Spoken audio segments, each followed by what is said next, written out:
তাকবীর দাও, এটা আল আমরু লিল উজুব, আমরটা হচ্ছে ওয়াজিবের জন্য ব্যবহার হয়েছে, এটা আল্লাহর আদেশ যে আল্লাহর নামে বান্দার পক্ষ থেকে তাকবীর হবে। এবার আমরা যারা বিবাহিত সবাই মিলে একটা তাকবীর দিব, লিল্লাহি তাকবীর, সবাই দিয়ে নেবে যারা বিবাহিতের কথা বলছে। এবার যারা আমার মতো আছেন বিয়ে করেন নাই তারা একটা জোরে তাকবীর দিবেন, আমি দেখব এর আগের যারা দিয়েছেন তাদের তুলনায় আপনাদের আওয়াজ কম না বেশি। লিল্লাহি তাকবীর। এই ছেলে হাততালি দিলা কেন? হয় নাই, আমি যেটা আশা করছিলাম ওই রকম আওয়াজ হয় নাই।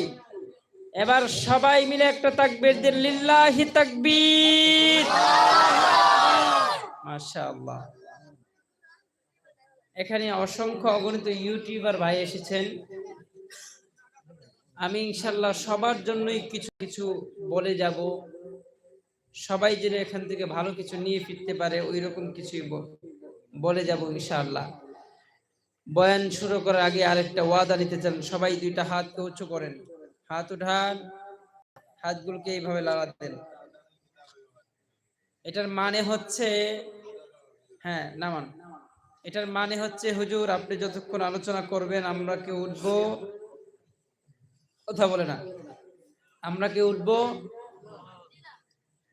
যদি কারো বেশি প্রয়োজন হয় এক অথবা দুইয়ের, আপনারা এক আঙ্গুল দেখাবেন আমি ছুটি দিয়ে দিব, দুই আঙ্গুল দেখাবেন ছুটি দিয়ে দিব, কিন্তু এই মজলিসটাকে অসুন্দর করা যাবে না।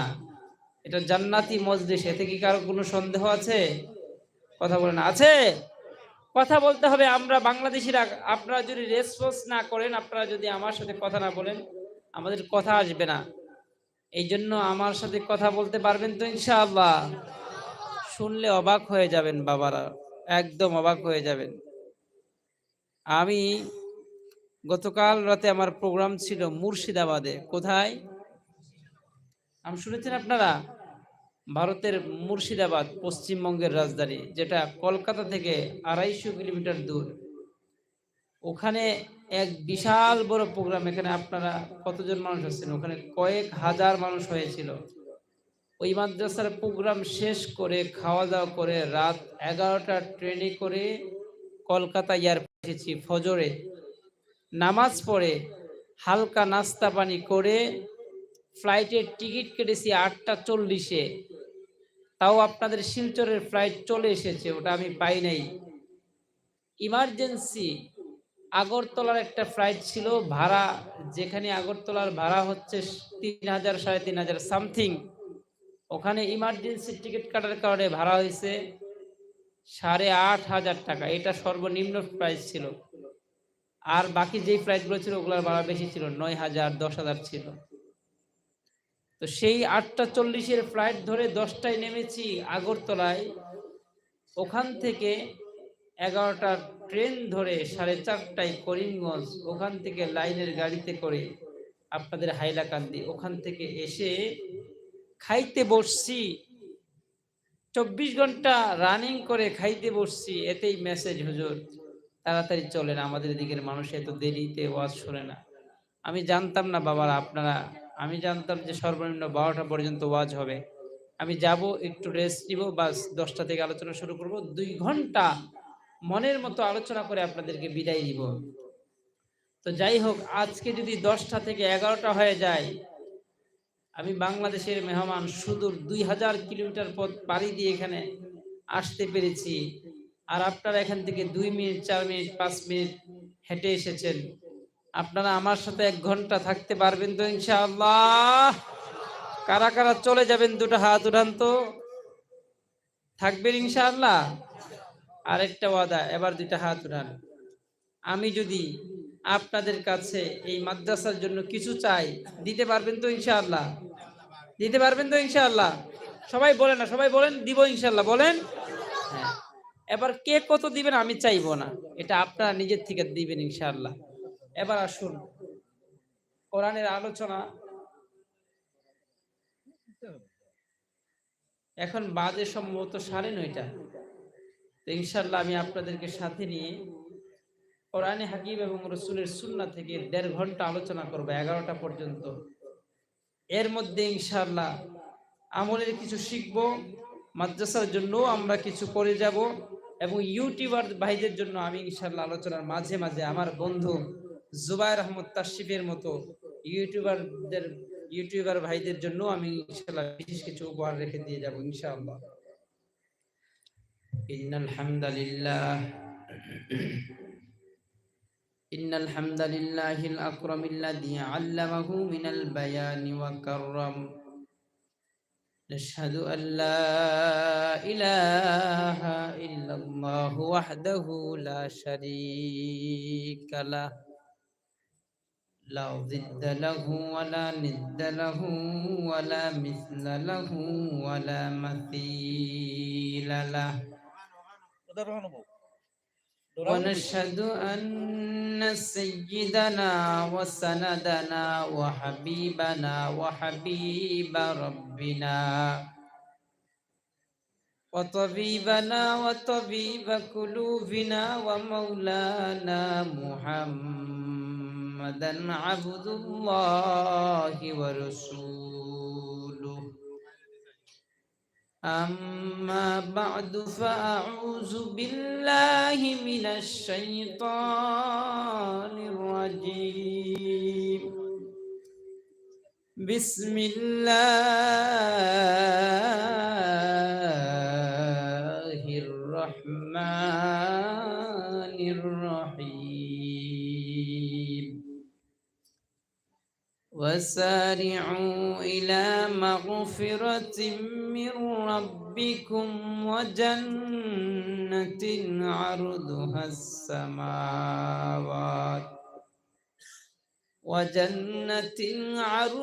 السماوات والأرض أعدت للمتقين.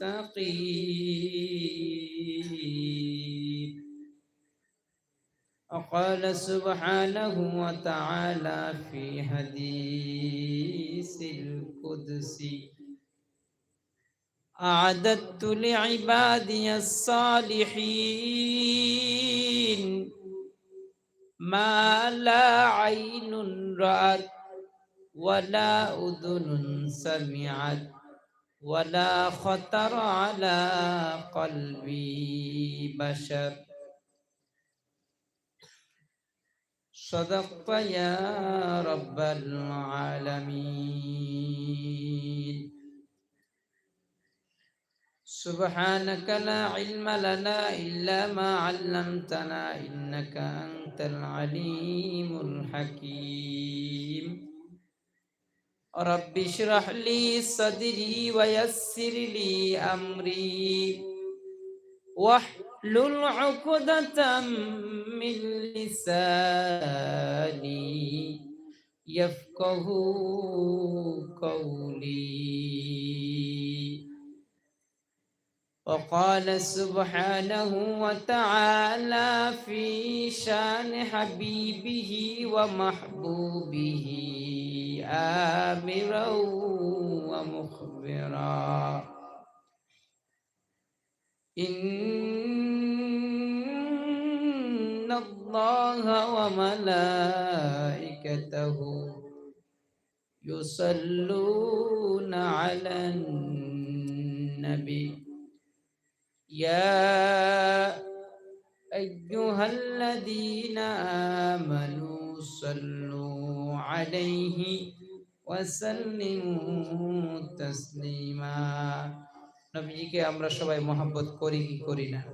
হাত উঠান তো একবার আমার সাথে কয়েকবার দরুদ ভরা হৃদয়ের সমস্ত মায়া, হৃদয়ের সমস্ত মমতাকে একত্রিত করে ঠোঁটে ঠোঁট মিলিয়ে কয়েকবার দরুদ পাঠ করেন তো। আল্লাহুম্মা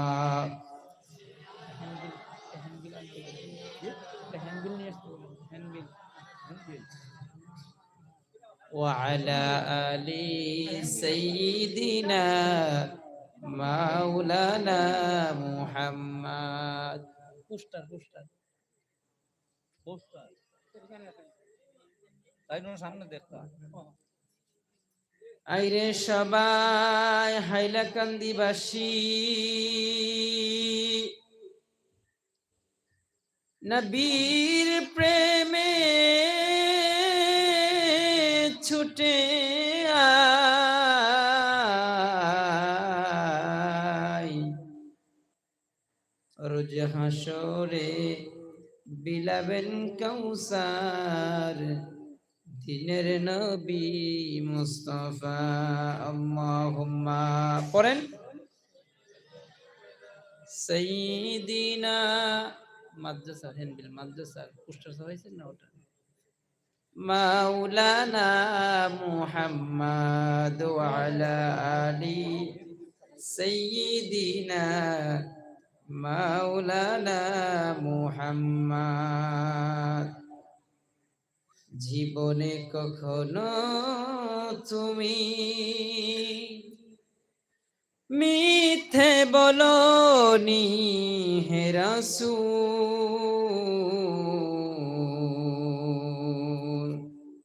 তাই তো তোমার মতো নেতা পেতে আজ এই পৃথিবীটা বেকুল। জীবনে কখনো তুমি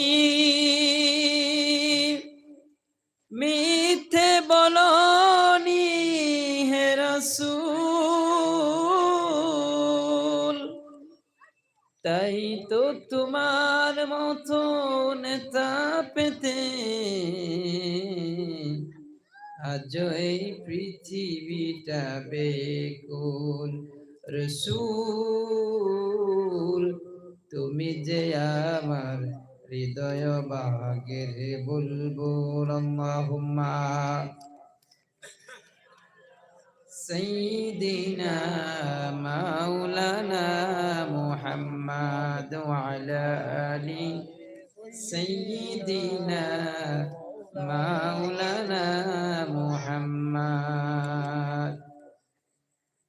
তাহাজ্জুদের জায়নামাজে মরণ দিও প্রভু আমায়, ইকামতে দ্বীনের কাজে কবুল করে নিও আমায়। আল্লাহুম্মা সাল্লি আলা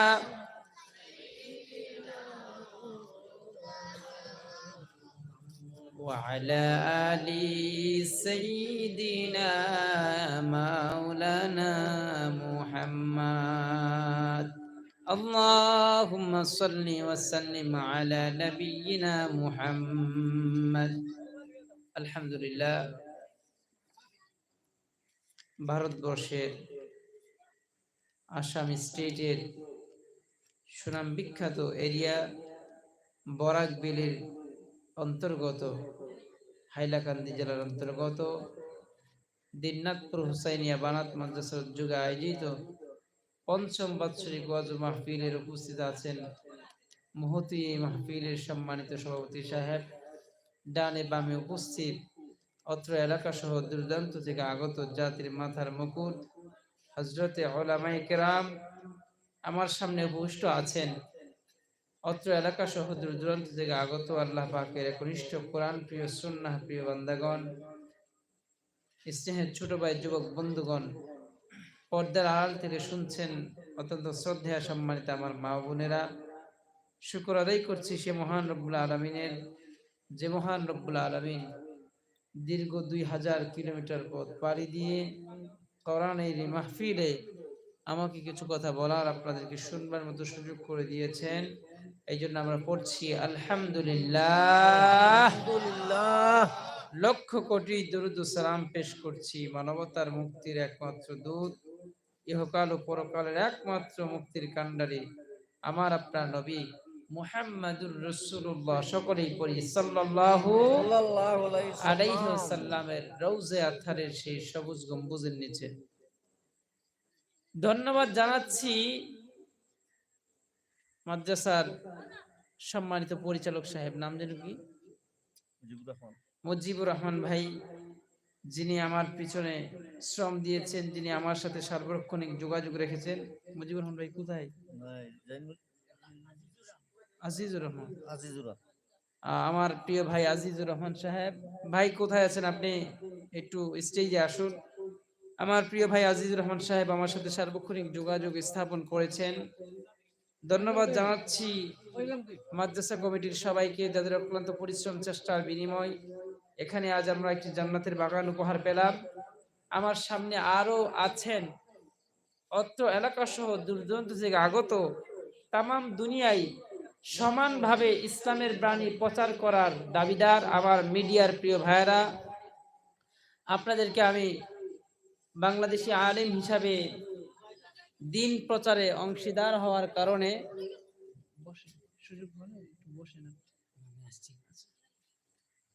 আপনারাও আমাদের মতো পুরো দুনিয়ায় দিন প্রচার করছেন। আমরা তো একটা মাজলিসে 1000 মানুষের সামনে দিন প্রচার করে দিনের কথা বলে চলে যাচ্ছি, কিন্তু আপনাদের কল্যাণে, আপনাদের পরিশ্রমে, এই রাত জাগা পরিশ্রমের কারণে তাম পৃথিবীর উত্তর মেরু থেকে দক্ষিণ মেরু পর্যন্ত কোরআনের বাণী পৌঁছে যাচ্ছে। এই জন্য আমি আমার নুরুল হুদা মজুমদার ভাই সহ যে সমস্ত ইউটিউবার ভাইরা এখানে এসেছেন, আমি আপনাদেরকে অন্তরের অন্তঃস্থল থেকে বাংলাদেশি আলেম হিসাবে আন্তরিক অভিনন্দন জানাচ্ছি।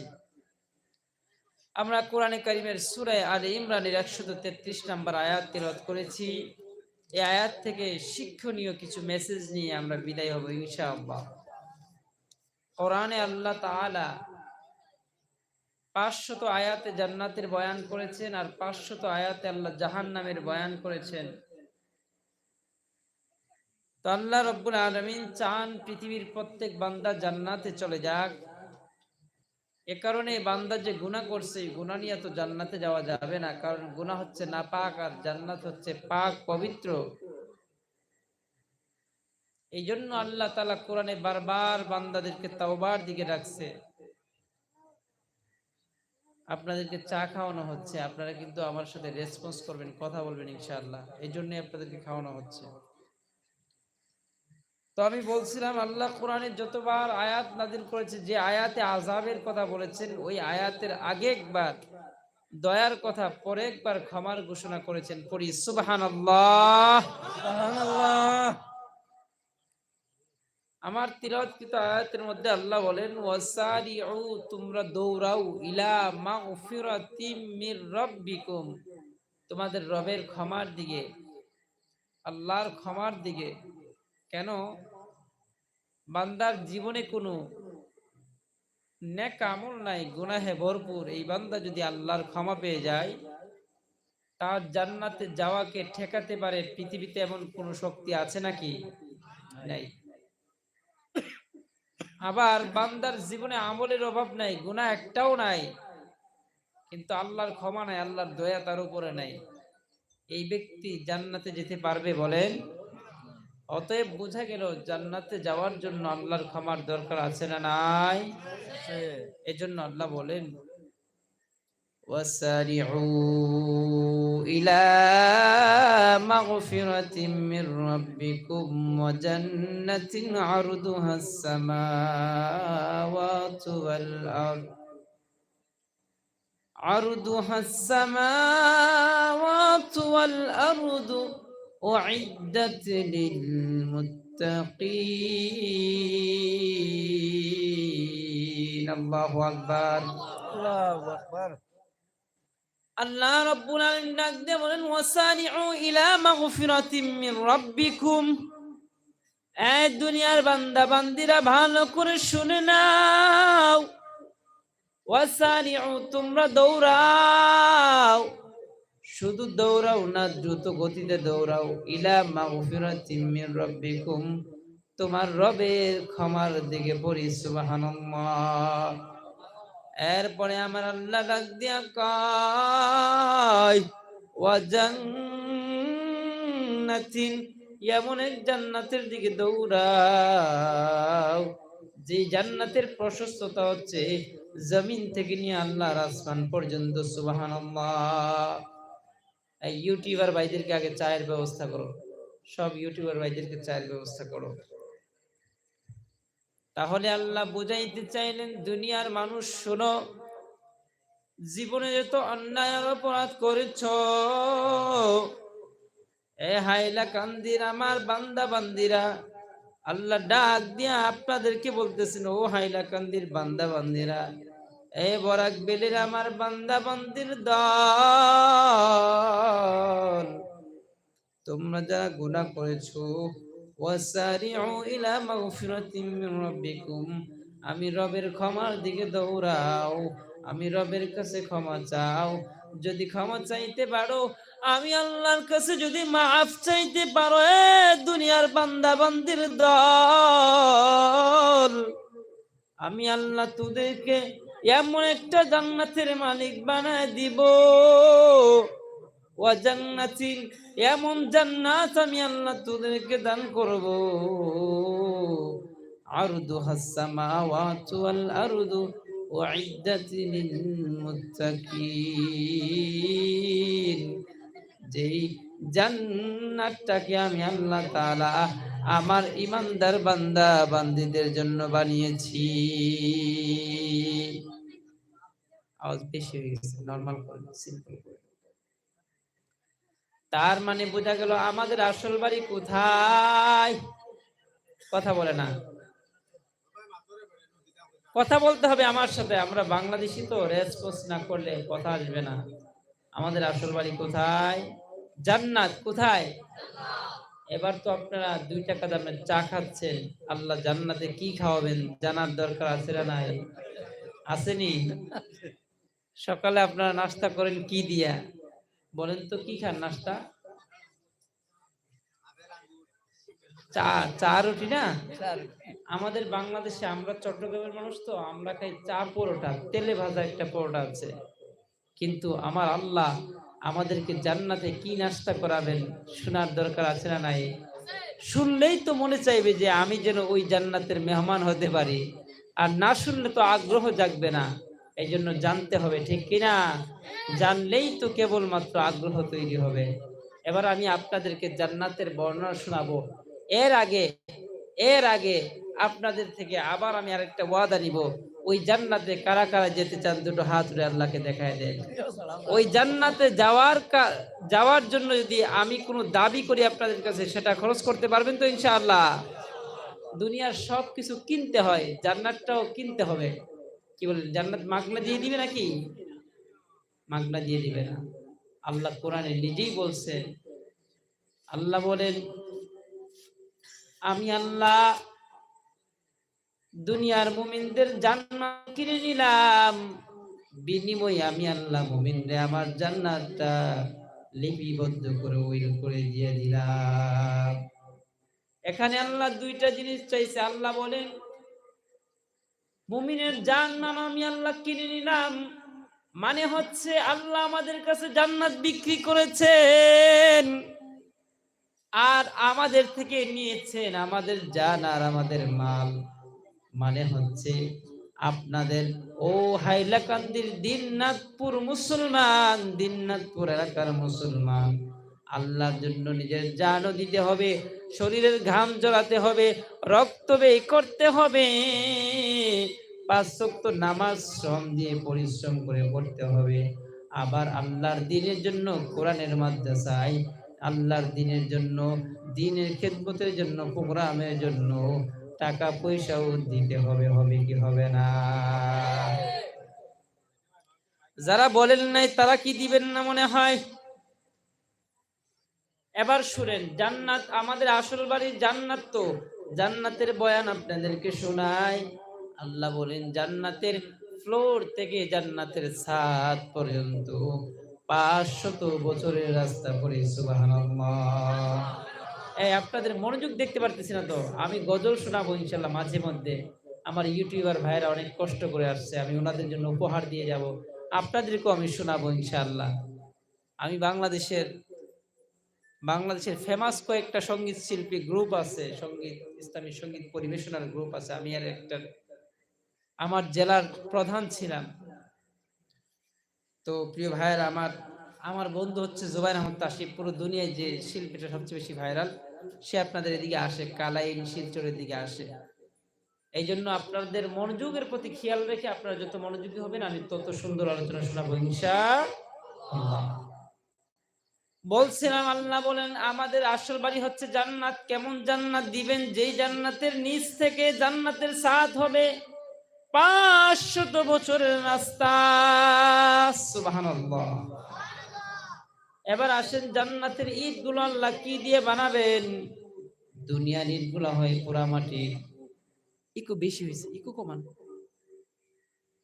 দুনিয়ার ইট গুলা হয় পোড়া মাটির, কিন্তু আমার আল্লাহ জান্নাতের মধ্যে এমন ইট দিবেন, আমার জান্নাতে যে ঘর আল্লাহ বানায় দিবেন, ওই ঘরের একটা ইট হবে স্বর্ণের, আর একটা ইট হবে রূপার। সুবহানাল্লাহ। শুধু এখানেই শেষ নয়, হাইলাকান্দি জেলার মুসলমান, এমন জান্নাত আল্লাহ আমাদের জন্য বানায় রেখেছেন। আল্লাহ নিজে বলেন আ'দাততু লিইবাদিয়াস সালিহিন মা লা আইনুন রাআত ওয়ালা উযুনুন সামিআত ওয়ালা খাতারা আলা কলবি বাশার। আল্লাহ বলেন দুনিয়ার ইমানদার বান্দা বান্দীদের জন্য আমি আল্লাহ এমন জান্নাত বানায় রাখছি, দুনিয়ার কোন চোখেও কোনোদিন শুনে নাই, দুনিয়ার কোন কানেও কোনোদিন, দুনিয়ার কোন চোখ কোনোদিন দেখে নাই, দুনিয়ার কোন কান কোনোদিন শুনে নাই, দুনিয়ার কোন হৃদয়ে কোনোদিন অনুধাবন করে নাই। মালিক তুমি জান্নাতে, তোমার পাশে আমায় একটি ঘর বানিয়ে দিও, একটি ঘর বানিয়ে দিও, যেদিন কেহ আসবে না কারো কোনো কাজে, যেদিন পাপী পাপের বোঝায় মরবে লাজে, সে মহাদিনের মহাক্ষণে, সে মহাদিনের মহাক্ষণে পার করে তুমি দিও, তোমার পাশে আমায় একটি ঘর বানিয়ে দিও। পড়ি আল্লাহুম্মা আমিন। তো আমার প্রিয় ভাইরা, আমার বন্ধুরা, যেটা বলছিলাম আল্লাহ মুমিনকে কেমন জান্নাত দিবেন। দুনিয়ায় তো আমাদের প্রত্যেক দিন খাবার খাওয়ার পরে প্রত্যেক দিন ওয়াশরুমে যাওয়া লাগে, প্রস্রাব পায়খানা করা লাগে, কিন্তু আমার আল্লাহ এমন জান্নাতের নিয়ামত দিবেন, ওই জান্নাতটা এত পবিত্র জায়গা, এত পবিত্র জায়গা, জান্নাতে লক্ষ লক্ষ প্লেট নাস্তা করো, কিন্তু ওই জান্নাতে প্রস্রাব পায়খানার প্রয়োজন হবে না। পড়ি সুবহানাল্লাহ। কেন কেন? প্রস্রাব পায়খানা তো নাপাক জিনিস, আর আল্লাহর জান্নাত তো হচ্ছে পবিত্র। আল্লাহর জান্নাতে তো এগুলা নাই। ইহুদি এক ব্যক্তি প্রশ্ন করে জুনায়েদ বাগদাদীকে, জুনায়েদ, শুনলাম মুসলমানেরা বলো জান্নাতে নাকি প্রস্রাব পায়খানা করা লাগবে না। জুনায়েদ রে, দুনিয়ার মধ্যে যদি একদিন বাথরুমে না যায়, পিছন দিক থেকে যে বাতাসটা বের হয় ওটা ইন্ডিয়ার সবচেয়ে সেরা সেন্ট, যেটা ফগের চাইতে বেশি দুর্গন্ধ করে। এই জুনায়েদ, এটা কেমনে সম্ভব? জুনায়েদ বাগদাদী রাহিমাহুল্লাহু তাআলা ডাক দিয়া কয়, ইহুদি, আমরা সবার মায়ের গর্ভে ছিলাম কি ছিলাম না? 10 মাস 10 দিন মায়ের গর্ভে ছিলাম। জুনায়েদ ইহুদির ডাক দিয়া কয়, ও ইহুদি, মায়ের গর্ভের মধ্যে আমার আল্লাহ ওই মায়ের পাকস্থলী থেকে একটা খাদ্য নালীর সংযোগ আমার নাভির সাথে আল্লাহ জয়েন লাগাইয়া ওই মায়ের গর্ভের মধ্যে মা যা খাইতেন তার একটা অংশ আমার পেটের মধ্যে পৌঁছায় দিতেন। ওই মায়ের গর্ভের মধ্যে আপনারা কে কে প্রস্রাব পায়খানা করছেন? কেউ আছেন নাকি মায়ের গর্ভে কোনো সন্তান প্রস্রাব পায়খানা করছে? ওই সামান্য মায়ের গর্ভের মধ্যে যদি প্রস্রাব পায়খানা করা না লাগে, এই জুনায়েদ আল্লাহর জান্নাতে চাইতে কোটি কোটি গুণ পবিত্র আর নিয়ামতে ভরা জায়গা। জুনায়েদ রে, ওই আল্লাহর জান্নাতে, ওই ইহুদি পণ্ডিত, ওই আল্লাহর জান্নাতে প্রস্রাব পায়খানাও করা লাগবে না। খাবার খাওয়া শেষ, বান্দার শরীরে একটা চিকন ঘাম চলে আসবে। কেমন চিকন ঘাম! আমরা মাঝে মধ্যে অ্যান্টিবায়োটিক ঔষধ খাইলে দেখবেন শরীরের প্রতিটা পশম থেকে ঘাম বের হয় কি হয় না? আবার মাঝে মধ্যে যাদের বেশি জ্বর উঠে যায়, তাদেরও শরীরের প্রতিটা পশম থেকে ঘাম বের হয়ে যায়। ওই ঘামটাকে আমরা চিকন ঘাম বলি। জান্নাতীদের শরীর থেকে ঘাম বের হবে, দুনিয়ার ঘাম থেকে দুর্গন্ধ, কাছে যাওয়া যায় না। আর ওই আল্লাহর জান্নাতে যে ঘাম বের হবে, ওই ঘাম থেকে মেশকে আম্বরের ঘ্রাণ বের হবে। সুবহানাল্লাহ। কেমন মেশকে আম্বর জানুনি? ওই মেশকে আম্বর এমন দামি জিনিস দুনিয়ায় নাই। ওই মেশকে আম্বর যদি এক বালতি পানির মধ্যে একটু ভিজায় দেয়, পুরো বালতির পানিটা দুনিয়ার দামি আতর হয়ে যাবে। জান্নাতীর শরীর থেকে ঘাম বের হবে, সাথে সাথে জান্নাতীর খাবার হজম হয়ে যাবে। সুবহানাল্লাহ বলবেন না? এবার আসেন, জান্নাতীর আল্লাহ কি খাওয়াবেন? জান্নাতে আল্লাহ সকালের নাস্তা কি দিবেন জানার দরকার আছে না নাই?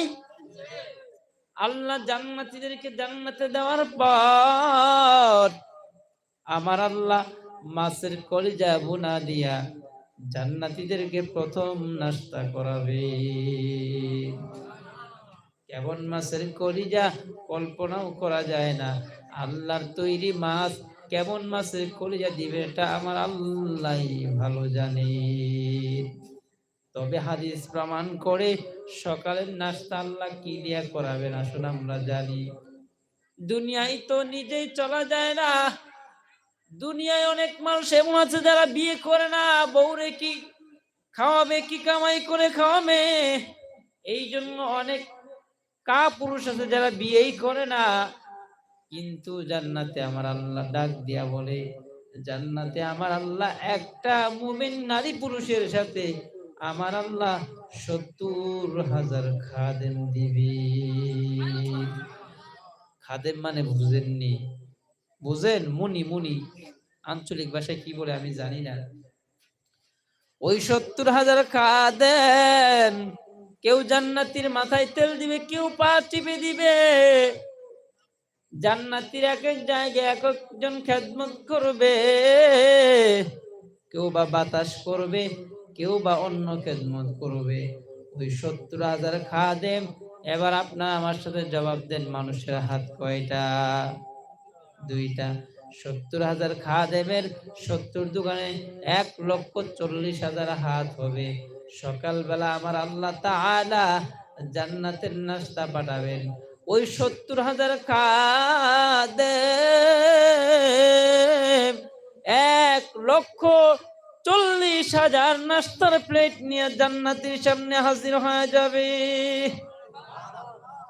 আল্লাহু আকবার। ১,৪০,০০০ প্লেট নাস্তা নিয়ে জান্নাতের সামনে হাজির হয়ে যাবে। হাদিস প্রমাণ করে এমন জান্নাতি খাবার হবে, ওই একটা প্লেটের যে নাস্তা থাকবে, একটা প্লেটের মধ্যে যে নাস্তা থাকবে, ওই নাস্তার মধ্যে তামাম দুনিয়ার সমস্ত স্বাদ ভরে দেওয়া হবে। মানে তামাম দুনিয়ার সমস্ত খাবার খাইলে যেই স্বাদ পাইবেন, জান্নাতের ওই একটা প্লেটের মধ্যে তার চাইতে বেশি স্বাদ আমার আল্লাহ ঢোকায় দিয়েছেন। কথা বলে না? আমার ভাইরা, আমার বন্ধুরা, দুনিয়ার প্লেট গুলো হয় কাচের অথবা মেলামাইনের, স্টিলের অথবা সিলভারের অথবা কাগজের। কিন্তু জান্নাতে আমার আল্লাহ যেই প্লেট দিবেন, যেই প্লেটের মধ্যে যে আইটেমের খাবার থাকবে, ওই প্লেটের মধ্যে আমার আল্লাহ তাআলা ওই প্লেটটাকে ওই আইটেমের খাবারের আইটেম দিয়া বানায় দিবেন। জান্নাতি খাবার খাইতে খাইতে ওই জান্নাতের প্লেট পর্যন্ত খায় ফেলবে। পড়ি সুবহানাল্লাহ। সকাল বেলায় জান্নাতি একসাথে ১,৪০,০০০ প্লেট খাবার খেয়ে ফেলবে, নাস্তা শুরু। সুবহানাল্লাহ। আমরা ওই জান্নাতের মেহমান হতে চাই কি চাই না? কারা কারা চাই দুটো হাত উঠায় আমার আল্লাহ দেখায় দেন। আল্লাহ আমাদের সবাইরে ওই জান্নাতের ১,৪০,০০০ প্লেট নাস্তা করার তৌফিক দান করেন, পড়েন আমিন। এ মুমিনের দল, এ হাইলাকান্দির মুসলমান, এ ভারতবর্ষের মুসলমান, আমি বাংলাদেশি মুসাফির, আপনাদের হৃদয়ের মধ্যে জান্নাতের মহব্বত ঢুকায় দেওয়ার জন্য হাদিস থেকে কিছু শোনাচ্ছি। আমার এই বয়ান শুনে আপনাদের হৃদয়ে যদি জান্নাতের মহব্বত ঢুকে, আজকে থেকে ওয়াদা করে যাবেন, জীবনে কোনোদিন দাড়ি কাটবেন না, জীবনে কোনোদিন নামাজ মিস করবেন না, জীবনে কোনোদিন বেপরদা চলবেন না, জীবনে কোনোদিন কাউরে গালি দিবেন না, মিথ্যা বলবেন না, জীবনে কোনোদিন সুদ ঘুষ খাবেন না। এ আল্লাহর বান্দা, আমার আল্লাহ যে ওই জান্নাত দিবেন, কাউরে মাগনা আল্লাহ জান্নাত দিবেন না। দুনিয়ার কোনো জিনিস মাগনা পাওয়া যায় না, সব জিনিস কিনতে হয়। আমার আল্লাহ বলেন, ইন্নাল্লাহা আশতারা মিনাল মুমিনিনা আনফুসাহুম ওয়া আমওয়ালাহুম বিআন্না লাহুমুল জান্নাহ। ইন্নাল্লাহা, নিশ্চয় আমার আল্লাহ, ইন্নাল্লাহা আশতারা মিনাল মুমিনিনা আনফুসাহুম ওয়া আমওয়ালাহুম বিআন্না লাহুমুল জান্নাহ। আল্লাহ বলেন, আমি আমার দুনিয়ার মুমিন বান্দা বান্দির জান ও মাল আমি আল্লাহ নিয়ে নিলাম, বিনিময়ে আমি আমার মুমিন বান্দা বান্দির জান্নাতের মালিক বানায় দিলাম। তার মানে বোঝা গেল, আমার জান আমার আল্লাহর। আমি জীবনে যত ইনকাম করব, কামাই করব, সব কিছু আমার আল্লাহর। আমি আমার জানকে যদি আমার আল্লাহর জন্য ব্যয় করতে পারি, আমি আমার মালকে যদি আমার আল্লাহর জন্য ব্যয় করতে পারি, তাহলে আমার আল্লাহ আমার প্রতি খুশি হইয়া ওই জান্নাত আমার দান করবে। যেই জান্নাতের একটা ইট হবে স্বর্ণের, আরেকটা ইট হবে রূপার। যেই জান্নাতে আমার আল্লাহ একজন না, দুইজন না, তিনজন না, ১,০০,০০০ আমার আল্লাহ ৭০,০০০ খাদেম দান করবে। প্রতিটা পুরুষকে আমার আল্লাহ তাআলা ৭০,০০০ জান্নাতি হুর দান করবে। সুবহানাল্লাহ, সুবহানাল্লাহ। নবীর জবানে যখন সাহাবায়ে কেরাম জান্নাতের বয়ান শুনতেন, সাহাবায়ে কেরাম জান্নাতে যাওয়ার জন্য পাগল হয়ে যেতেন। এক সাহাবীরে আমার নবী ডাক দেয়া কয়, সাহাবী, যুদ্ধ চলতেছে, যদি কেউ যুদ্ধ করে করে শহীদ হয়ে যায়, আমার আল্লাহ তারে সাথে সাথে জান্নাত দিয়ে দিবে। সাহাবী খেজুরেরটা খাইতেছিল, অর্ধেক খাইছে, আর অর্ধেকটা ফালায় কই, ইয়া রাসূলুল্লাহ, যদি তাই হয় আমি এখনই যুদ্ধ করে করে শহীদ হয়ে যাব। ওই আল্লাহর বান্দা নবীর সাহাবী যুদ্ধ করতে করতে তৎক্ষণাৎ শহীদ হয়ে গেলেন। মুসলমানের সন্তান হিসেবে যদি আপনার হৃদয়ে যদি জান্নাতের কথা শুনলে জান্নাতের আগ্রহ তৈরি না হয়, ওই জাহান্নামের বয়ান শোনার পরে যদি জাহান্নামের ভয় ভীতি আপনার মধ্যে সৃষ্টি না হয়, তাহলে বুঝবেন আপনার মধ্যে মুনাফিকি আছে। আর আমি জানি আমার হাইলাকান্দির প্রতিটা বাবু ভাইয়েরা, আপনারা কেউ মুনাফিক না, বরং আপনারা হচ্ছেন খাঁটি মুমিন, ঠিক কিনা? ঠিক নেই? আপনাদের ব্যাপারে আমি সার্টিফিকেট এতটুকু দিয়ে গেলাম। আমার প্রিয় ভাইরা, আমার বাবারা, তাহলে ওই জান্নাত পাওয়ার জন্য দুইটা জিনিস ব্যয় করতে হবে। এক নাম্বার হলো আল্লাহর জান, আল্লাহ রাস্তায় ব্যয় করতে হবে। তার মানে বোঝা গেল নামাজ পড়তে গেলে কষ্ট লাগে, শরীরের ব্যায়াম হচ্ছে নামাজ। আল্লাহ বলছেন জান দিতে হবে, তার মানে হচ্ছে নামাজ পড়া লাগবে। আবার রমজান মাসে 16 ঘন্টা 18 ঘন্টা উপবাস থাকতে হয়, ওইটাও কিন্তু জানেন একটা কষ্ট। আমার আল্লাহ জান্নাত দিবেন, এমনিতে জান্নাত দিবে না, এই রোজা রাখার কষ্টটা আমার আল্লাহর জন্য করতে হবে।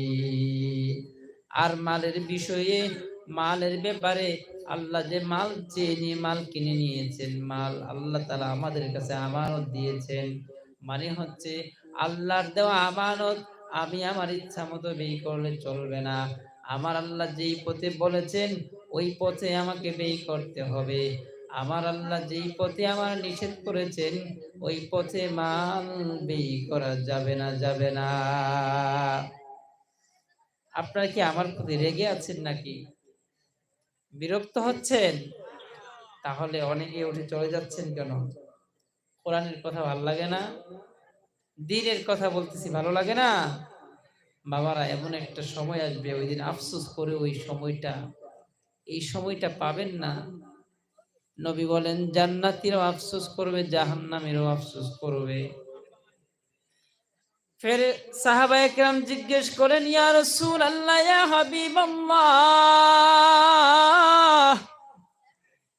জাহান্নামীরা আফসোস করবে, বুঝলাম তারা জাহান্নামে গিয়েছে এই জন্য আফসোস করবে,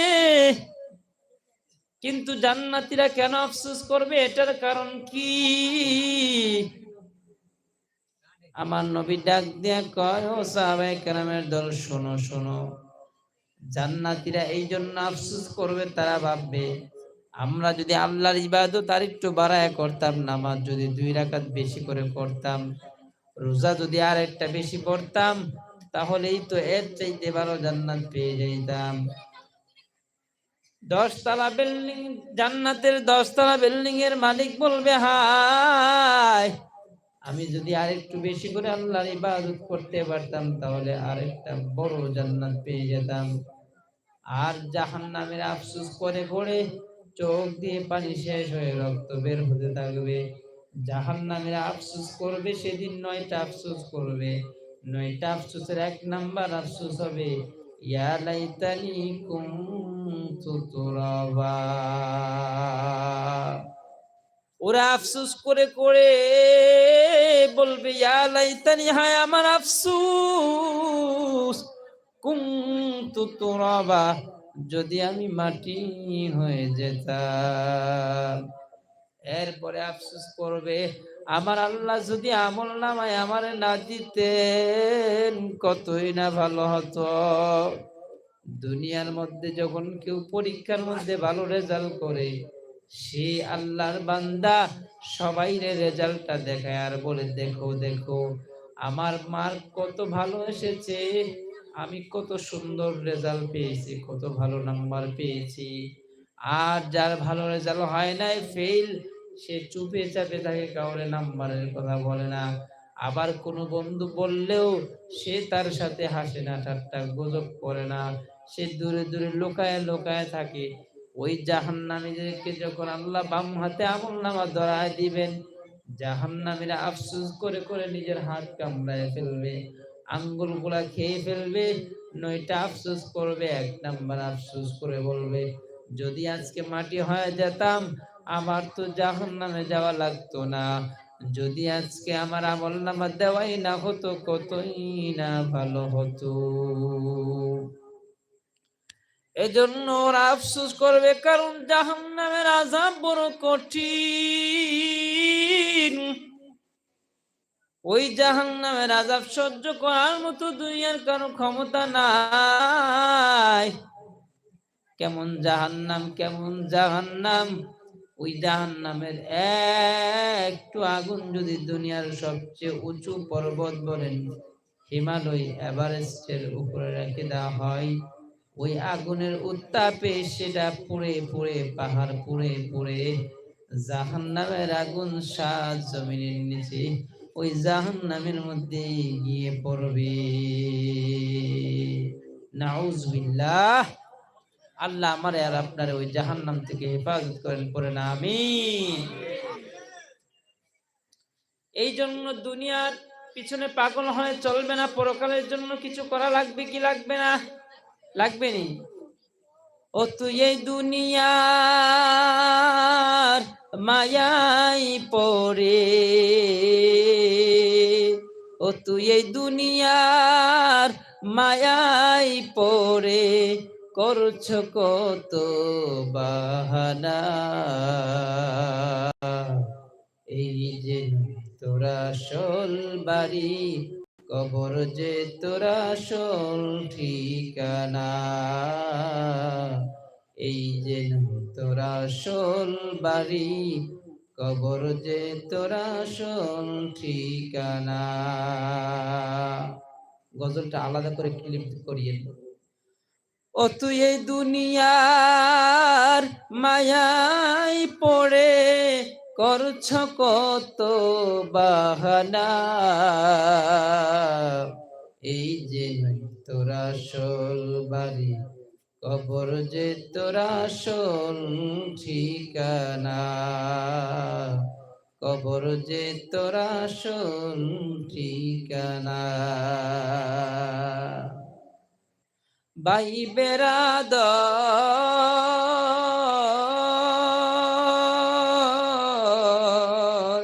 যারাই ছিল একে একে সব হারালো, ভাই বেরাদর যারাই ছিল একে একে সব হারালো, তুমি আমি কেউ রব না, দিতে হবে রওয়ানা, এই যে নই তোরা আসল বাড়ি, কবর যে তোরা আসল ঠিকানা,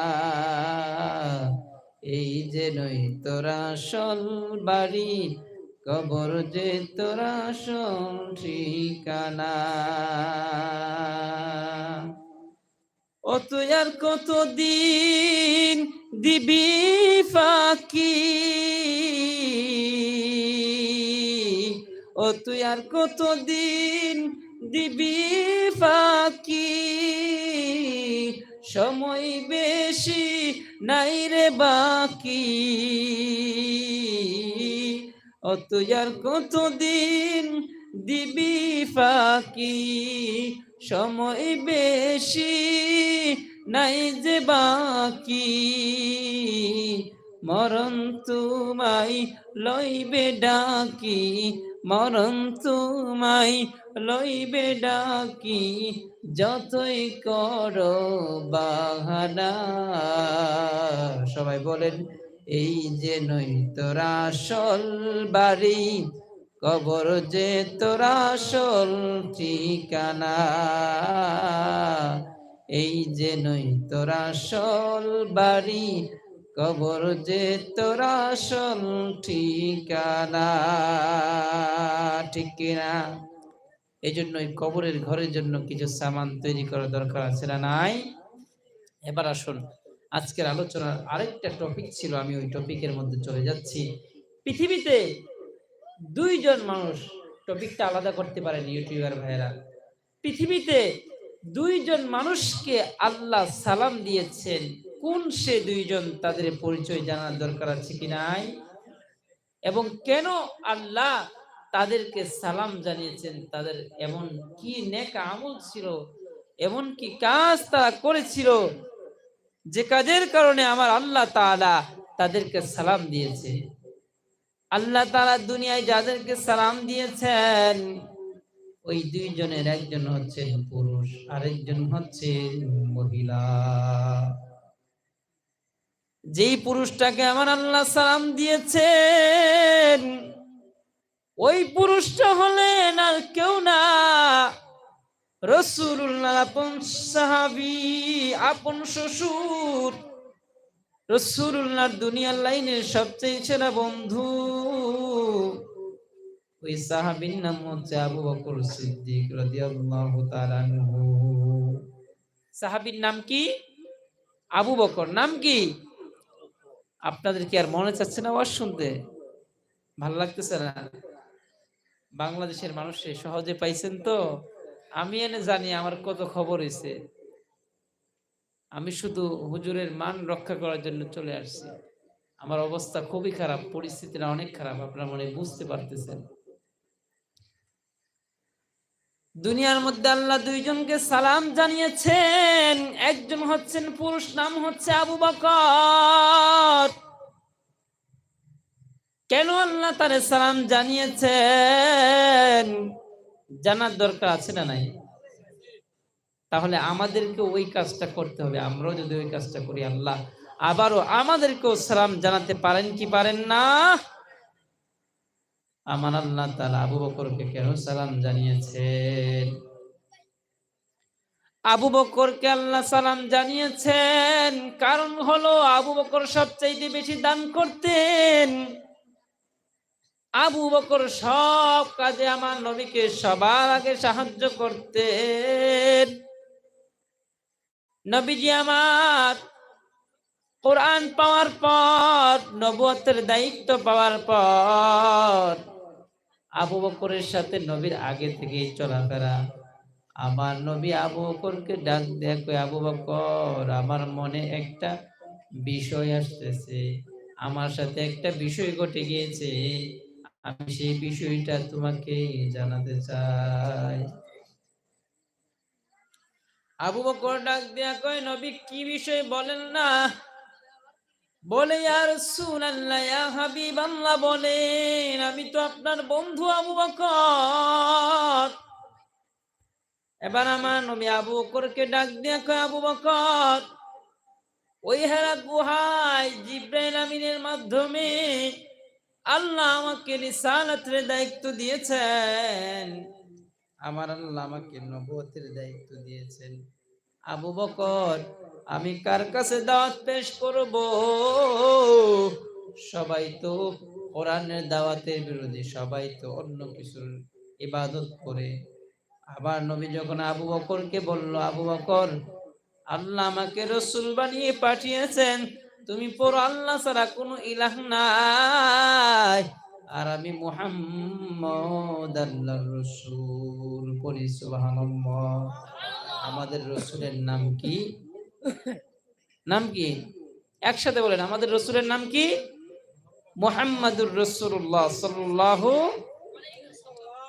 আবু বকর আমার নবীর এই কথার স্বীকৃতি প্রদান করলেন। কোন এক যুদ্ধে নবী বললেন, এ সাহাবীরা, যে যার সাধ্য মতো দান করো। সাহাবীরা, যে যার সাধ্য মতো দান করো। নবীর যুগেও দান ছিল কি ছিল না? কিয়ামত পর্যন্ত এই দান চলতেই থাকবে। নবী বললেন, সাহাবীরা, এই যুদ্ধে অনেক সম্পদ লাগবে, অনেক অর্থ লাগবে, টাকা পয়সা লাগবে, তোমরা দান করো। এবার ওমর রাদিয়াল্লাহু তাআলা আনহু বললেন, জীবনেও তো আবু বকরের পিছনে ফেলাইতে পারলাম না, কোন দিক থেকেই তো আবু বকর চাইতে সেরা হইতে পারলাম না। আজকে আমার সম্পদের অর্ধেক দিয়া, আবু বকরের তো সম্পদই নাই, গরিব মানুষ, আজকে আমার জীবনের অর্ধেক সম্পদ দিয়ে আবু বকরের চাইতে এগিয়ে যাব। এবার আমার নবী সাহাবায়ে কেরাম নিজের সাধ্য অনুযায়ী ধন সম্পদ টাকা পয়সা জমা করলো। আমার নবী ডাক দেয়া কয়, আবু বকর, উমর, তুমি কি নিয়ে আসছো? বলি, ইয়া রাসূলুল্লাহ, আমার ঘরে যা ছিল দুইটা ভাগ করে অর্ধেক নিয়ে আসছি আপনার কথার সাড়া দিয়ে। নবী আল্লাহর রাস্তায় খরচ করার জন্য অর্ধেক নিয়ে আসছি। অন্যান্য সাহাবীদেরকে জিজ্ঞেস করেন, সবাই যার যার সাধ্য মতো নিয়ে আসলেন। আমার নবী ডাক দেয়া কয়, আবু বকর, তুমি কি নিয়ে আসছো? আল্লাহর রাস্তায় দান করার জন্য। আবু বকর সিদ্দিক রাদিয়াল্লাহু তাআলা আনহু আমার নবীর একটা পুটলি ধরায় দিলেন, একটা থলে ধরায় দিলেন। ওই থলের মধ্যে সামান্য পরিমাণ কয়েকটা দিনার। ডাক দিয়া কই ইয়া রাসূলুল্লাহ ইয়া হাবিবাল্লাহ, ও নবী আমার, আমি আবু বকর তো ওমরের মতো তেমন বড় লোক না, আমি আবু বকর তো উসমানের মতো এত বড় লোক না। নবী আমার ঘরের মধ্যে যা ছিল সব আমি আল্লাহর রাস্তায় ও রাসূল আপনার ডাকে সাড়া দিয়ে দান করে দিলাম। সুবহানাল্লাহ। আপনারা কথা বলেন না, বাচ্চারা কথা বলিও না, আমি শেষ করে দেব ইনশাআল্লাহ 30-40 মিনিটের মধ্যে। তাহলে আবু বকর বলেন, নবী আমার ঘরে তো তেমন ভালো কিছু নাই, নবী আমি তো গরিব, ওই রকম ওদের মতো আবু বকরের মতো ওমরের মতো উসমানের মতো আমি তো তেমন বড় লোক না।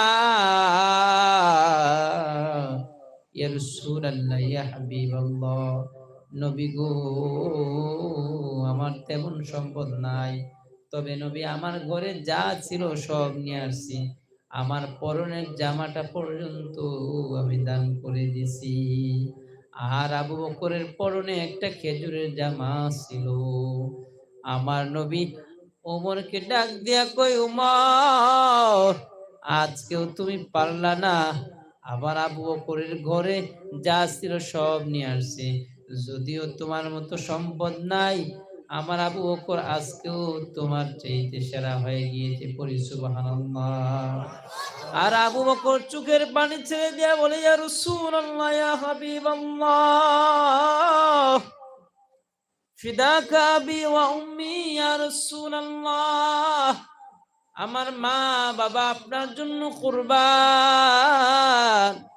ও নবী আমি তো আপনার জন্য তেমন কিছু আনতে পারি নাই, পরনের জামাটা পর্যন্ত খুলে যুদ্ধের জন্য দিয়া দিলাম। নবী তাকায় দেখেন আমি আবু বকরের পরনে খেজুরের জামা, ওই দিক দিয়ে আমার আল্লাহ সহ্য করতে পারেন না, জিবরাইল আমিনকে পাঠায় দিলেন।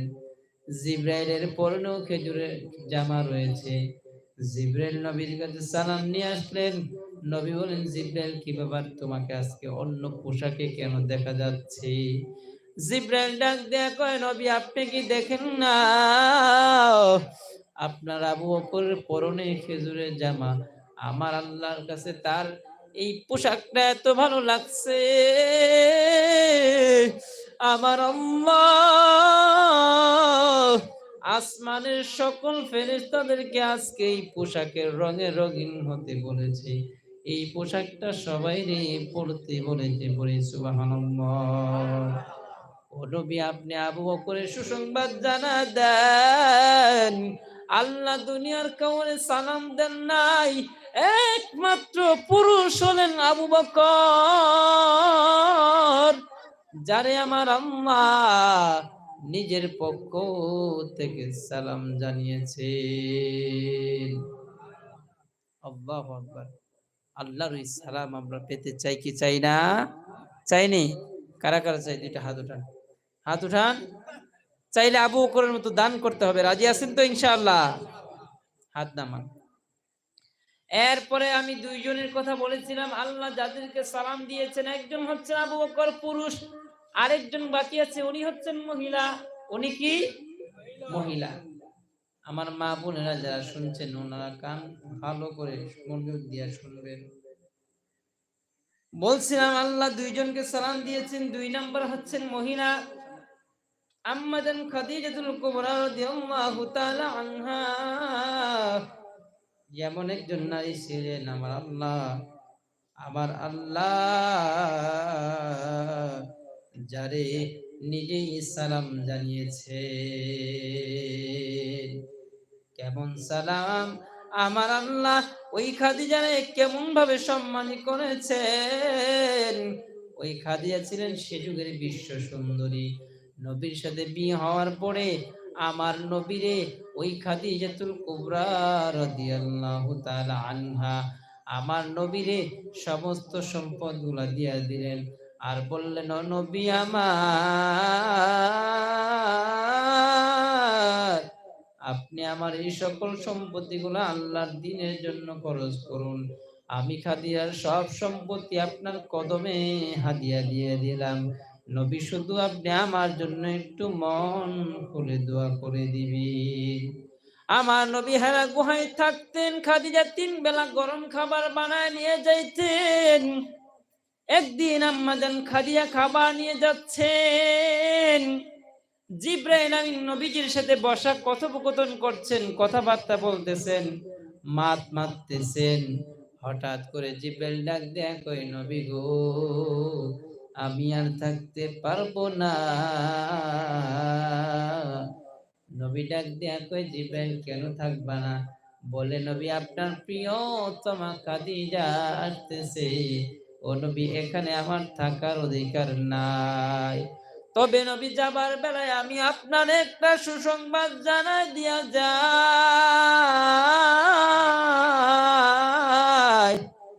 আমার আল্লাহ আপনার খাদিজারে এত ভালোবাসেন, এত পছন্দ করেন।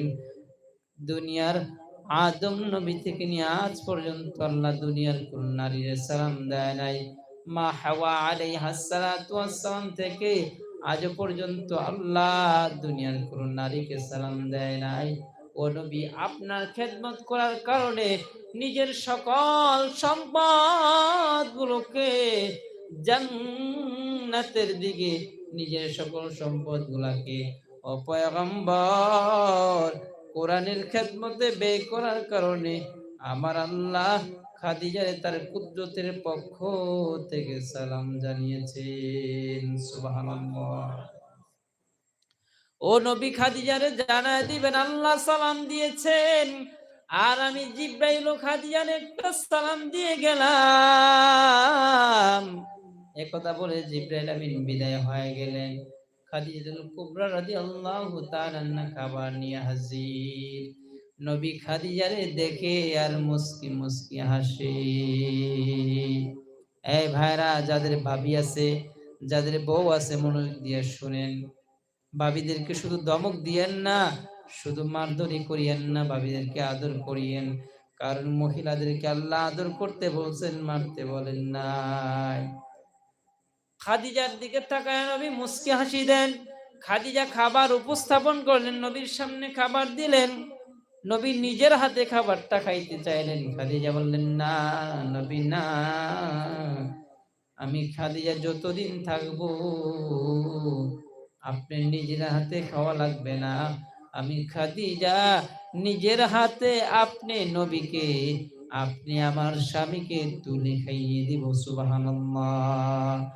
আমার বাবি সাহেবরা যদি কোনোদিন এই একটা আমল করতে পারে, আমার নবীর সিরাত থেকে আম্মাজান খাদিজার মতো, জীবনে কোনোদিন আমার ভাই সাহেবদেরকে যদি ভাত মেখে এক লোকমা খাওয়াই দিতে পারে, আল্লাহকে সাক্ষী রেখে আমি বলছি, ওই ঘরের মধ্যে কোনোদিন অশান্তি আসবে না, স্বামী স্ত্রীর মধ্যে কোনোদিন অমিল হবে না, হবে না, ঠিক কিনা?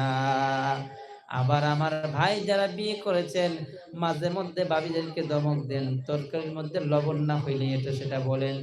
আপনারাও যদি আমার বাবি সাহেবদের জন্য মাঝে মধ্যে হাইলাকান্দি গেলে, শিলচরে গেলে, আসার সময় যদি দামি রেস্টুরেন্ট থেকে এক প্যাকেট বিরিয়ানি নিয়ে আসেন, আনার পরে যদি আপনার প্রিয়তমারে ডাক দিয়া, বাবি সাহেবারে ডাক দিয়া যদি নিজের হাত দিয়ে তুলে খাইয়ে দেন, আল্লাহর কসম করে বলি, ওয়াল্লাহি বিল্লাহি তাল্লাহি, ওই ঘরের মধ্যে জীবনে কোনোদিন অশান্তি হবে না, হবে না। বরং আপনাদেরকে দেখে দেখে আশেপাশের ফ্যামিলির মানুষেরা আফসোস করবে আর বলবে, হাই আমরা যদি ওই ঘরের মতো, ওই ঘরের ভাইয়ের মতো, ভাবির মতো হতে পারতাম, তাহলে আমাদের জীবন ধন্য হতো। এই জন্য এই আমলটা করা যাবে তো ইনশাআল্লাহ। যারা বিয়ে করছেন একটা হাত উঠান তো দেখি, হাত উঠান। আমি বাংলাদেশি বক্তা বলে যে আমার সাথে ওয়াদা করেন, একটা আমল মরণের আগে একবার হলেও আমল করে দেখায় দিবেন, পারবেন তো ইনশাআল্লাহ? কোন একদিন শিলচরে গেলে অথবা বদরপুরে গেলে সবচেয়ে দামি হোটেলে গিয়া আসার সময় ভালো মানের বিরিয়ানি এক প্যাকেট নিয়ে আসবেন। আইনা আমার ভাবি সাহেবরে বসাইয়া নিজের হাতে খাইয়ে দিবেন। দেখবেন আজীবন আপনার এমন প্রশংসা করবে, আজীবন আপনার গুণকীর্তন করতে বাধ্য হবে। কিন্তু আজকে আফসোস, আজকে সংসারের মধ্যে মিল না থাকলে ওজার কাছে যায়, বৈদ্যের কাছে যায়, আছে না নাই? বৈদ্যের কাছে যায়, তাবিজ কবজ লাগায়। তাবিজ কবজ লাগবে না। রাসূলুল্লাহ হচ্ছে পৃথিবীর মানুষের জন্য সর্বোত্তম আদর্শ। রাসূলের আদর্শ যে বান্দা ফলো করবে, যে উম্মত ফলো করবে, তার জীবনে শান্তি আসার জন্য ভিন্ন কোনো মেডিসিনের প্রয়োজন নাই। ঠিক কিনা বলেন? কেমন নবী? নবীর তো চিনলাম না। যে নবীর কারণে আল্লাহ জান্নাত বানাইছে, যে রসুলের নামে আল্লাহ জান্নাতে সিল দিয়েছে, জান্নাতের গেটের মধ্যে আমার আপনার নবীর নামটা সুন্দর করে লেখা আছে, পড়ি সুবহানাল্লাহ। যে নবীর কারণে আল্লাহ পয়গম্বর আদমের তওবাকে কবুল করেছেন। এজন্য এক কবি বলছেন, ৩৫০ বছর কান্না, ৩৫০ বছর কান্না করে আদম পাইল ক্ষমা, যার উসিলায় পাইলেন ক্ষমা, তিনি রাসূলুল্লাহ, তিনি রাসূলুল্লাহ। এই শব্দটা সবাই মিলে আমার সাথে একবার করে পড়বেন। পড়া যাবে তো ইনশাআল্লাহ? একটু জবানটা খুলেন, রসুলের ভালোবাসায় পড়েন, আমি আপনাদের জন্য দোয়া করে যাব।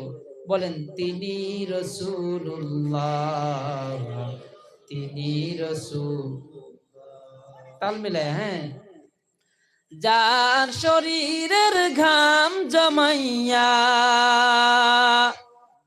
যার শরীরের ঘাম জমাইয়া আতর বানাইতেন সাহাবা, যার উসিলাই জান্নাত পাইমু, তিনি রাসূলুল্লাহ। সবাই তিনি রাসূলুল্লাহ, তিনি রাসূলুল্লাহ বলো, তিনি রাসূলুল্লাহ, তিনি রাসূলুল্লাহ বলো, তিনি হাবিবুল্লাহ।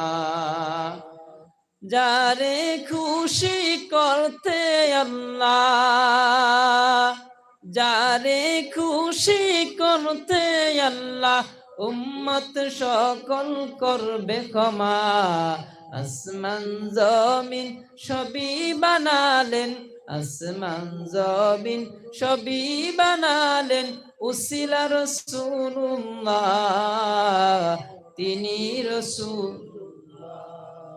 তিনি হাবিবুল্লাহ বলো, তিনি রাসূলুল্লাহ, তিনি রাসূলুল্লাহ সাল্লাল্লাহু। সে নবীর মতো নবী পেয়েছি আমরা, খুশি না বেজার? তাহলে আমি বলি, শেষ করে দিচ্ছি কিছু করার মতো। আম্মা জান খাদিজা বলেন, ইয়া রাসূলুল্লাহ, ইয়া হাবিবাল্লাহ, আমি খাদিজা যতদিন থাকবো আপনার খেতে হবে না, আমি নিজে খাইয়ে দিব। এরপরে খাদিজা নবীর নিজের হাতে খাইয়ে দিচ্ছেন। এই বাচ্চারা কথা বলিও না। আম্মা জান খাদিজা নবীর নিজে খাইয়ে দিচ্ছেন। আমার নবী বললেন, খাদিজা, এমন একটা সুসংবাদ তোমাকে প্রদান করব, যে সুসংবাদটা আজ পর্যন্ত দুনিয়ার কোন নারীকে দেওয়া হয় না।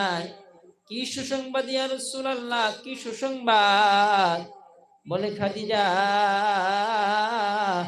আমার আল্লাহ তোমাকে সুসংবাদ দিয়েছেন, আল্লাহ তাআলা দুনিয়ার শুরু থেকে আজ পর্যন্ত কোন নারীকে সালাম দেয় নাই। আমার আল্লাহ নিজের পক্ষ থেকে তোমারে একটা সালাম জানাই দিয়েছে। সুবহানাল্লাহ। আর জিব্রাইল আমিনও যাওয়ার বেলায় তোমারে সালাম দিয়েছেন। এবার খাদিজা চোখ দিয়ে পানি ছেড়ে দিয়ে বললেন, ইয়া রাসূলুল্লাহ, ওয়া আলাইকুমুস সালাম, ওয়া আলাইকুমুস সালাম ইয়া জিব্রাইল। ও নবী, আমি জিব্রাইলের সালামের উত্তর দিয়া দিলাম, কিন্তু নবীজি আমার আল্লাহর সালামের উত্তর তো আমি দিতে পারবো না, না জানি বিয়াদবি হয়ে যায়। আপনি তো আমার স্বামী, আমার পক্ষ থেকে আপনি ওই জিব্রাইল আমিনকে, ওই আমার আল্লাহকে আমার পক্ষ থেকে নবী আমার আল্লাহকে সালামের উত্তরটা জানাই দিয়েন, পড়ি সুবহানাল্লাহ। আলোচনা এতটুকু শেষ, এবার হচ্ছে ফিনিশিং দিচ্ছি। এবার আপনারা জবাব দিবেন। এতক্ষণ আপনারা যারা আমার আলোচনা শুনছেন, দুইজন ব্যক্তিকে আল্লাহ সালাম দিয়েছেন, এর মূল কারণ কি বলেন তো? কার মনে আছে দেখি, মূল কারণ কি বলেন? তাদের মধ্যে একটা বৈশিষ্ট্য ছিল, সেই বৈশিষ্ট্য হচ্ছে দান করা। কি করা? বলে না, বলে না, কি করা? দান করা। এখন অনেকেই বলবে না, কারণ ভাবছে হুজুর মনে হয় টাকা চাইবে। তার মানে বোঝা গেল দান করা এটা ছোট গুণ না বড় গুণ? কেমন বড় গুণ শুনবেন নি। আলী রাদিয়াল্লাহু তাআলা আনহু একবার একটা খেজুর নিয়ে যাচ্ছে, তো রাস্তার মধ্যে এক ফেরেশতা বলে, আলী আমার তো ক্ষুধা লাগছে, ও আলী আমারে দাও না, তুমি কি নিয়ে যাচ্ছ? খেজুর না, আপেল। ফাতেমা রাদিয়াল্লাহু তাআলা আনহা অনেক অসুস্থ। আলী রাদিয়াল্লাহু তাআলা আনহু বলছে, স্বামী আপেল খাইতে মন চাচ্ছে, একটা আপেল নিয়ে আসি। কিন্তু তো আলী রাদিয়াল্লাহু তাআলা আনহু একটা আপেল নিয়ে আসতেছে। তো আল্লাহ পরীক্ষা করবেন, জিব্রাইল আমিনের অন্য একটা ফেরেশতারে আল্লাহ রাস্তার মধ্যে দাঁড় করে দিলেন। ফেরেশতা কয়, আলী কি নিয়ে যাও? আমি অনেক ক্ষুধার্ত, কয়েকদিন যাবত ক্ষুধার্ত অবস্থায় আছি। আলী আমার একটু দাও না, কি নিয়ে যাচ্ছ? আমার ক্ষুধার যন্ত্রণাটা একটু মিটাই। আলী রাদিয়াল্লাহু তাআলা চিন্তা করে, আমার বউ অসুস্থ, আপেল একটা কিনে নিতেছি, তুমি আবার মাঝখান দিয়ে আইলা কইতে গিয়া। তা বলে, আলী আল্লাহর দোহাই, ওই আল্লাহর দোহাই দিয়ে বলছি, তুমি আমাকে কিছু দান করো। আর হাদিসের মধ্যে আসছে, আল্লাহর দোহাই দিয়ে যদি কেউ কারো কিছু চায়, তাকে যেন খালি ফিরায় না দেওয়া হয়, উচিত না। যা পারেন দিয়ে দিবেন, কিচ্ছু নাই প্রয়োজনে তার দোকানে নিয়ে একটা কেক কিনে দিবেন, একটা চা খাওয়াই দিবেন, ফিরাই দিয়েন না। আল্লাহর হস্তে কেউ কিছু চাইনি। তো আলী রাদিয়াল্লাহু তাআলা একটা আপেল তারে দিয়ে দিলেন, বললেন অর্ধেকটা খাও আর অর্ধেকটা আমার দাও। তো সে অর্ধেকটা খাইয়া বলতেছে, আলী আমার তো প্রচন্ড ক্ষুধা, দাও না, আরেকটু দাও। ওই অর্ধেকটাও খাইয়া ফেলছে। এখন আলী রাদিয়াল্লাহু তাআলা বাড়ির দিকে যাচ্ছেন, রাস্তার মধ্যে আস্তে আস্তে যাচ্ছেন যেন রাত্র হয়ে যায়, কারণ ফাতেমা রাদিয়াল্লাহু তাআলা ঘুমায় যাবে, তখন আর আপেলের কথা মনে থাকবে না। তো উনি রাতে বাসার মধ্যে চলে গেলেন। বাসার মধ্যে চলে যাওয়ার পরে দেখতেছে কিছুক্ষণ পরেই রাসূলুল্লাহর একজন সাহাবীকে আল্লাহর রাসূল একটা টুকরির মধ্যে 10টা আপেল, এই কথা বলিও না, একটা টুকরির মধ্যে 10টা আপেল আলী রাদিয়াল্লাহু তাআলা নূর জন্য দিয়ে একজন সাহাবীরে পাঠাইলেন। সাহাবীর নাম খুব সম্ভবত আবু যর গিফারি রাদিয়াল্লাহু তাআলা আনহু। বলছেন, আবু যর এই 10টা আপেল আমার আলীকে দিবা, আর বলবা আমার আলীকে কে যেন ওই 10টা আপেল দিয়ে গেছে, পড়ি সুবহানাল্লাহ। সুবহানাল্লাহ। তো উনি কি করছে, এই সাহাবী কি করছে, যে 10টা কেন, 10টার চাইতে কম হলো না কেন, বেশি হলো না কেন, একটা আপেল লুকায় রাখছে বগলের নিচে। কোথায়? বলুন নিচে। বগলের নিচে লুকায় লুকায় রাখছে। তো উনি এক কাজ করছে, এই 9টা আপেল নিয়ে, টুকরির মধ্যে 9টা আপেল নিয়ে চলে গেলেন। আলী রাদিয়াল্লাহু তাআলার বাসায় গিয়ে নক করতেছে, এ আলী বাসায় আছো নাকি? আলী রাদিয়াল্লাহু তাআলা দরজা খুললেন আর বললেন, কে তুমি, এত রাতে কি চাও? বলে, আলী রে, আমি রাসূলুল্লাহর সাহাবী আবু যর গিফারি। ও আলী, আমার নবী আমারে এই আপেল গুলা দিছে,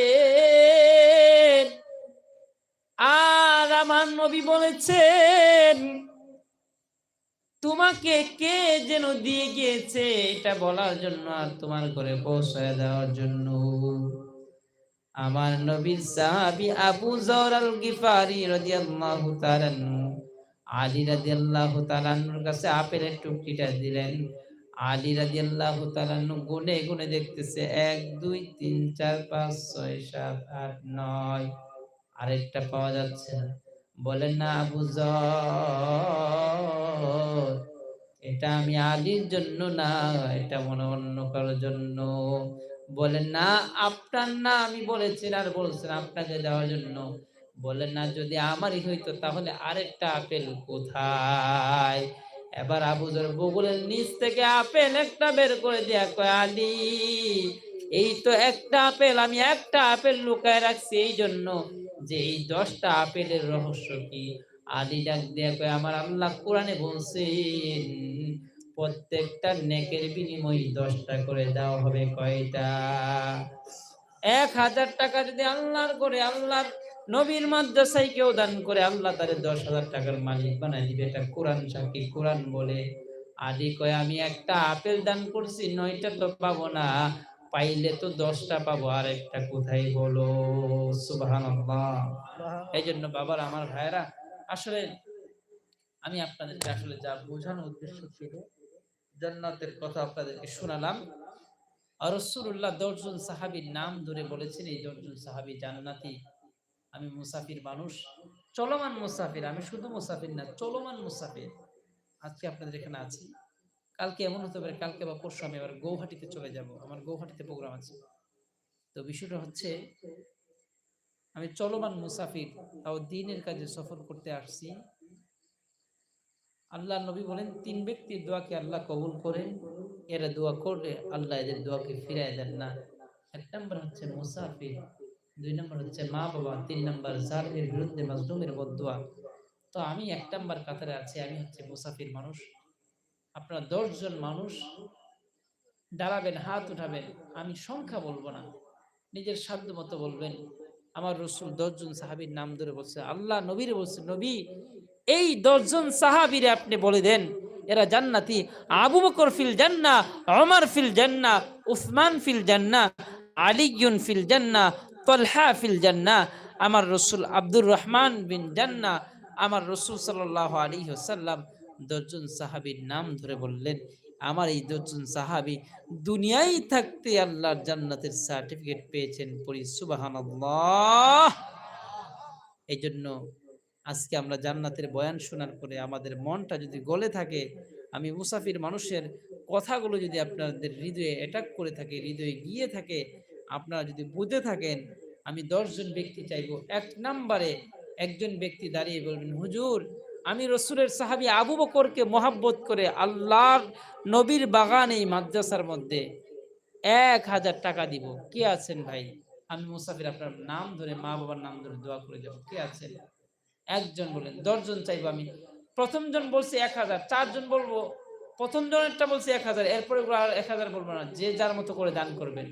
10 জন একটু হাত উঠান বাবা, 10 জন একটু হাত উঠান, একটু হাত উঠান, নাম ধরে দোয়া করবো আমি মুসাফির মানুষ। আচ্ছা যান, 1000 না, 1000 না, 10 জন বলেন যে হুজুর আমি 500, আমি 300, আমি 600, আমি 400 এরকম দান করব। আমি নাম ধরে দোয়া করে দিয়ে যাব। 1 নম্বরে কে আছেন রাসূলের সাহাবী আবু বকরকে মহাব্বত করে আবু বকরের ভালোবাসায় আল্লাহর নবীর এই বাগানে দান করবেন, কে আছেন? আমি মুসাফির মানুষ, আল্লাহ যেন আপনাকে লক্ষ কোটি টাকার মালিক বানায় দেন, আমি আপনার জন্য দোয়া করে দিয়ে যাব। কে আছেন বাবারা, কে আছেন? 1 নাম্বার নামটা লেখায় নেন। কে আছেন? মাশাআল্লাহ, 1 নাম্বার নাম কি কাকা? জি, আলী হোসেন। আমার কাকি বেঁচে আছে? কাকি আম্মা বেঁচে আছে? চাচি আম্মা নাই? নাই? চাচি আম্মা বাসি আসুনি? আপনার ছেলে মেয়ে ছেলে আছে? আসুন, এটা বড় বড় আসুন। চাকরি টাকরি করে?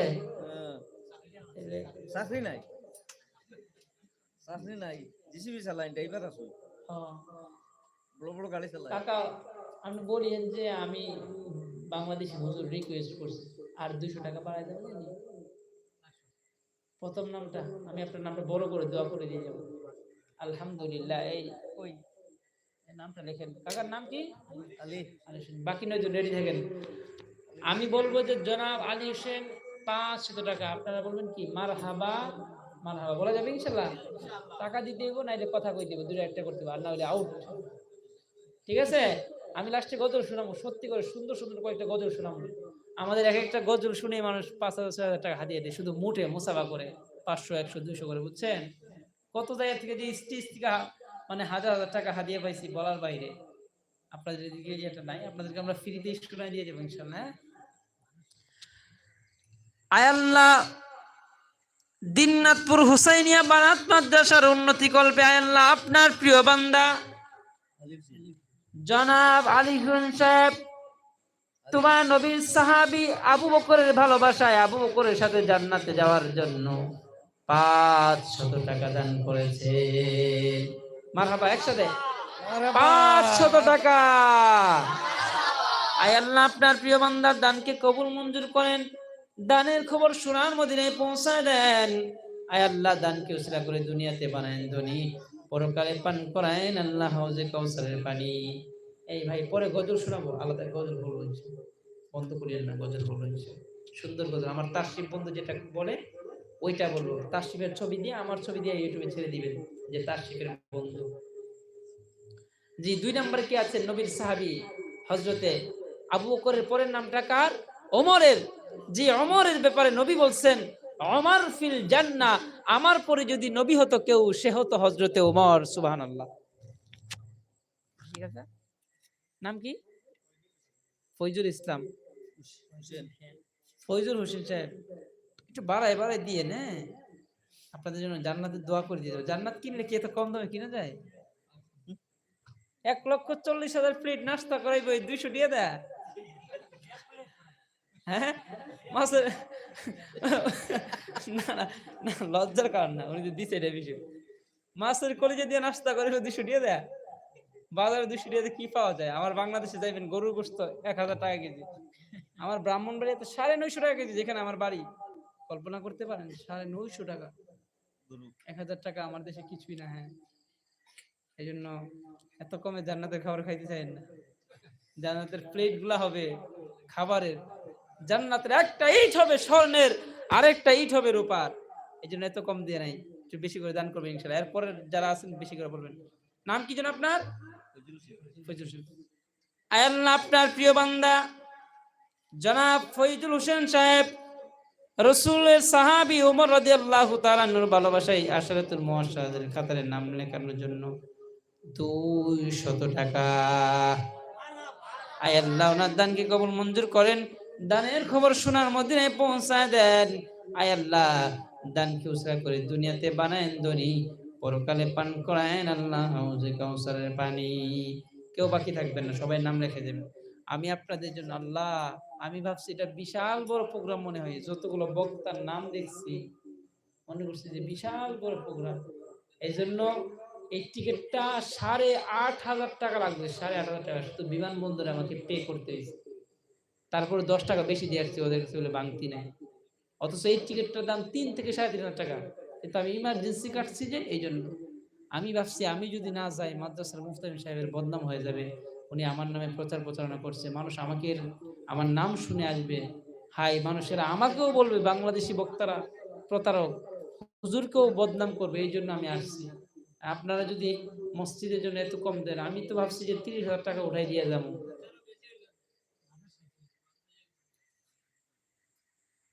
আমি তো আসছি, আমি আইসা খাইও নাই কিন্তু ভালো করে, অর্ধেক ছেড়ে দিছি, খাইয়া তাড়াতাড়ি আপনাদের জন্য চলে আসছি। তো আপনাদের এতটুকু ভালোবাসা তো বুঝতে হবে যে বাংলাদেশে একটা মেহমান, সেই মুর্শিদাবাদ কালকে প্রোগ্রাম করছি, এর আগের দিন 2টা করছি, এর আগের দিন ছিল লাগাতার কিছু প্রোগ্রাম করে আপনাদের এই প্রোগ্রামটা রক্ষা করার জন্য আমি চলে আসছি। আমি প্রোগ্রাম নেই 30 তারিখে আমার প্রোগ্রাম ছিল, 1 তারিখে গৌহাটি, এই জন্য নেই মাঝখানের দিনগুলো এদিকে থেকে যাবো এই কারণে। দিতাম হ্যাঁ, 3 নম্বরে রসুলের সাহাবী উসমান, যেই সাহাবী ছিল সবচেয়ে ধনী, এখন যে দিবেন সেও যেন ধনী হয়, আমি তার জন্য দোয়া করে দিব, তবে এখন বেশি করে দিবেন। উসমান এমন ধনী ছিলেন, এমন ধনী ছিলেন, উসমান রাদিয়াল্লাহু তাআলা আনহুর ঘোড়ার এত বড় বহর ছিল, মালের এত বড় বহর ছিল, একটা শাখা ছিল মদিনায় আর একটা শাখা ছিল দামেস্কে। এই জন্য এখন যে দিবেন তার জন্য ধনী হওয়ার দোয়া করে দেবো, বেশি করে দান করবেন। 1,000 টাকা যেটা হয়। কে আছেন 3 নম্বরে বলেন?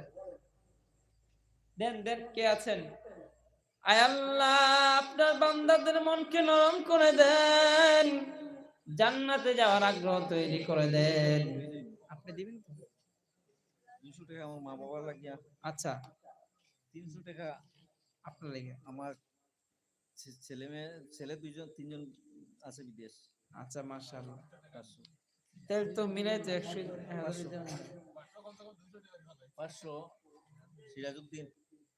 আরেকজন আর 500 দিলে কষ্ট হয়ে যাবো গা, জি আর 500 দিলে কষ্ট হয়ে যাবো গা। না, আরো দিছি তো, আজকে দিনও আরো দিছেন? ও আচ্ছা, তাহলে তো মাশাআল্লাহ দিছেন।